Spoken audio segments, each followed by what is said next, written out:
I'm with Dr. Syed Ahmad. He is a moderator for Tuesday's Breakfast Symposium entitled Updates in Surgery for GI Cancer. Thanks so much for being here. My pleasure. Can you give us an overview of what topics you'll be discussing at the symposium? So this will be an exciting symposium. It'll cover 6 broad topics that are not related. The very first topic covers mucosal ablation techniques for treating esophageal lesions. Traditionally, patients with benign or pre-invasive or even early cancers were treated with surgery. Sometimes morbid surgery required removal of the esophagus. And as we have progressed in our understanding of the natural history of these benign and pre-malignant lesions, we've become less aggressive with treating them. So endoscopists and surgeons have started utilizing techniques such as endomucosal resection to remove benign lesions and early cancers.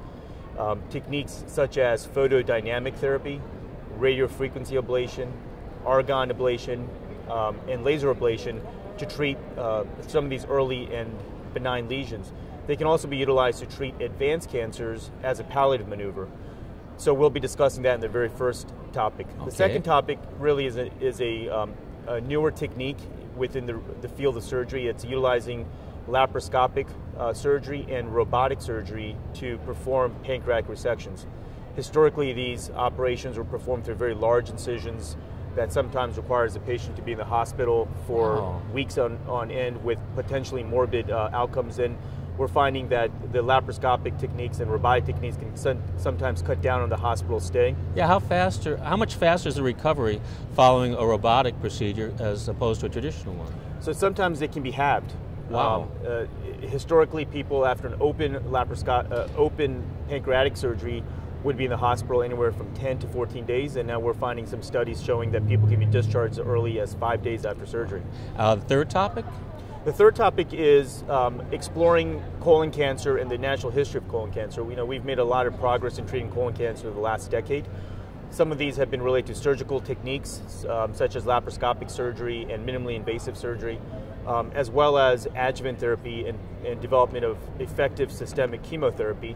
And we're going to really explore, have we hit the ceiling, or are there still improvements to perform, or improvements to coming obtain. Up in the future. Yeah, coming up in the future to make the results even better. The fourth topic specifically explores minimally invasive techniques to treat rectal cancer. Similar to the esophagus cancer, there are pre-invasive cancers, benign lesions, and even early cancers that traditionally and historically have required open abdominal surgeries. Yes. And now with the advent of some of the newer techniques and technology, we're able to perform them through a procedure called TAMIS, which stands for Transanal Minimally Invasive Surgery. Have these minimally invasive techniques reached a point where you think many surgeons will get on board and learn these procedures? That's a very good question, Michael. One of the things that is a hot topic right now is the training that's required to obtain these skills, and who should monitor them, and what amount of cases a surgeon needs to do to accomplish the learning curve. So that's in flux right now. And you'll be discussing that, I would think. I think not specifically in this symposium, but that's certainly a topic for future discussions. All right, the fifth topic. The fifth topic explores an operation called cytoreduction in hyperthermic intraperitoneal chemotherapy, HIPEC for short. And that's utilized to treat very rare cancers called pseudomyxoma peritoni. Historically, that procedure was used to treat appendiceal cancer and ovarian cancer. And as we've become very good at that operation, we're now starting to use that to treat colon cancer. And so that, again, the data regarding that and the results from that operation are still kind of being matured. And the final topic you'll be discussing? The final topic is a topic that's always in debate, which is how to treat liver metastases. Tumors that have spread from, for example, the colon to the liver. Again, historically, those are patients that required open surgery and removal of part of their liver.